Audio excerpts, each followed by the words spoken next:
നമസ്കാരം. എല്ലാവരും കാത്തിരുന്ന ഒരു ബൈക്കാണ് നമ്മളിന്ന് അൺബോക്സ് ചെയ്യുന്നത്. അപ്പോൾ വീഡിയോയിലേക്ക് എല്ലാവർക്കും സ്വാഗതം. നമ്മൾ ഫ്ലിപ്കാർട്ടിൻ്റെ ഓൺലൈൻ സൈറ്റ് വഴി മേടിച്ച ഒരു പ്രോഡക്റ്റായിരുന്നു. 1960 രൂപയായിരുന്നു ഈ പ്രോഡക്റ്റ് മേടിച്ച സമയത്തുള്ള വില. നിഞ്ച H2R ആണ് നമ്മൾ മേടിച്ചത്. ഇപ്പം ഈ ഗോഡ് സെയിൽ തുടങ്ങിയതിന് ശേഷം ഫ്ലിപ്കാർട്ടിൽ അത് 1200 രൂപയ്ക്ക് എബോവ് ഈ പ്രോഡക്റ്റ് കിട്ടുന്നുണ്ട്. അന്നേരം നിങ്ങൾക്ക് ആർക്കെങ്കിലും മേടിക്കാൻ താല്പര്യമുണ്ടെങ്കിൽ പെട്ടെന്ന് ഫ്ലിപ്കാർട്ടിലൊന്ന് കയറി നോക്കിയാൽ ഈ പ്രോഡക്റ്റ് ചെറിയൊരു എമൗണ്ടിൽ കിട്ടും. നിങ്ങൾക്കിത് കണ്ടാൽ തന്നെ മനസ്സിലാവും ഈ ബൈക്കിൻ്റെ ഒരു ക്വാളിറ്റി. കാര്യം വെച്ചാൽ നല്ലൊരു പ്രോഡക്റ്റ് തന്നെയാണ്. ഇത് നമ്മൾ വിചാരിച്ചതിനേക്കാളും വലിപ്പവുമുണ്ട്. അതേപോലെ നമ്മൾ ഈ നേരിട്ട് ഈ ബൈക്ക് കണ്ടവർക്കറിയാം അതിൻ്റെ ചെറിയ ചെറിയ കാര്യങ്ങളായാൽ പോലും ഇതിനകത്ത് കറക്റ്റായിട്ട് തന്നെ അവർ ബിൽഡ് ചെയ്തിട്ടുണ്ട്. ഈ ഷോക്കൊക്കെ ഫ്രണ്ടായാലും ബാക്കായാലും അത് വർക്ക് ചെയ്യുന്നതാണ്.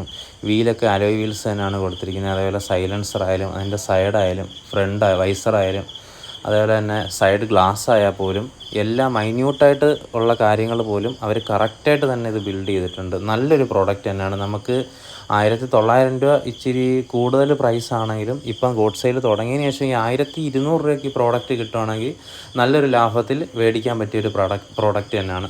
ചെറിയ ഈ വാഹന കളക്ഷൻ ആഗ്രഹിക്കുന്നവർക്കും അതുപോലെ തന്നെ ഇത് തുടക്കത്തിൽ കളക്ട് ചെയ്യാൻ പറ്റിയ ചെറിയൊരു എമൗണ്ടിൽ 1200 രൂപ ഒരു ചെറിയ എമൗണ്ട് തന്നെയാണ്. ഇത്രയും നല്ല ക്വാളിറ്റി ഉള്ള ഒരു ബൈക്കിന് മേടിക്കാൻ പറ്റിയ നല്ലൊരു പ്രോഡക്റ്റ് തന്നെയാണിത്. ഇതുപോലെ നിങ്ങൾ കാണാൻ ആഗ്രഹിക്കുന്ന അല്ലെങ്കിൽ റിവ്യൂ ചെയ്യാൻ ആഗ്രഹമുള്ള വാഹനങ്ങളുടെ പേരുകൾ കമൻ്റ് ഇടുക. ചാനൽ ഒന്ന് സബ്സ്ക്രൈബ് ചെയ്യുക, ലൈക്ക് ഇടുക. ഈ കമൻറ്റുകളിൽ ഏറ്റവും കൂടുതൽ ലൈക്ക് ലഭിക്കുന്ന ഒരു വാഹനവുമായി നമുക്ക് അടുത്ത വീഡിയോയിൽ കാണാം.